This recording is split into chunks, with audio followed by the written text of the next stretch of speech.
Վլադիմիր Պուտինի ելույթի հենց հաջորդ նախադասություն ցույց է տալիս, որ հաշտ չի լինելու, որովհետև նա սպառնում է Հայաստանին ուկրաինացման սցենարով։ Նա ինչ ասեց, որ բայց հայ ժողովրդի շահերից չի բխում դուրս գալ ԵԱՏՄ-ից, ասեց այնինչ բխում է հայ ժողովրդի շահերից, թող այդպես էլ լինի, եւ հաջորդ նախադասությամբ ասեց, բայց դա չի բխում հայ ժողովրդի շահերից, հասկացնելով, որ մենք կիրառենք լծակներ։ Երկրորդը նա ասեց մի կարևոր նախադասություն, որ Ուկրաինայի պատերազմը սկսել է հենց Եվրամիությանը անդամակցելու թեմայից։ Իդեպ նա ինքն իրեն հակասում է, որովհետև մոտ մեկ ամիս առաջ ինքը եւ Ուկրաինայի նախկին նախագահ Յանուկովիչը հայտարարում էին, որ Ռուսաստանը երբեք էլ դեմ չի եղել Ուկրաինայի անդամակցությանը Եվրամիությանը։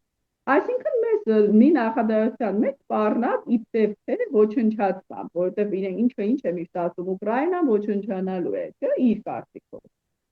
Եվ հաջորդը, տեսեք, ինքը Ռուսաստանը մեզ համար արհեստական խնդիրներ է ստեղծում։ Նա ժամանակի ցույց հայ ժողովրդին ասում է կողմնորոշվեք։ Մենք այնպես չի այս պահին պատրաստենք, տեսեք, հենց խնդիրը դրանում է, որ գնանք Եվրոպա։ Ռուսները դա գիտեն եւ դրա համար այնպիսի իրավիճակում է դնում Հայաստանը, որ պատրաստ չլինելով դուրս գալ ԵԱՏՄ-ից, մեզից պահանջում են կողմնորոշվել,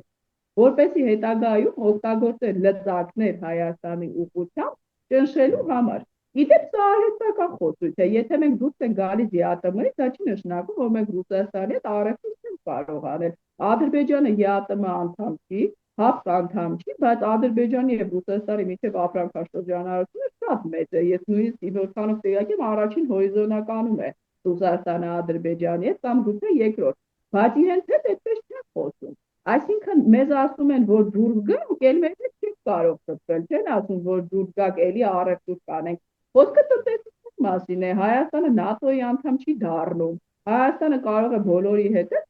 ունենալ տնտեսական լավ հարաբերություններ, սակայն Ռուսաստանը դրան համաձայն չի։ Ռուսաստանն ասում է, եթե դուրս է գալիս, էլ դեր ապրանքը այդպես կտեսնենք։ Դա նորություն չի, Վրաստանի հետ էլ չէ, գինիներն էին արգելում, պոմիդորները թուրքական, Մոլդովայի գինիների մեջ էին ինչ-որ բաներ հայտնաբերում։ Սա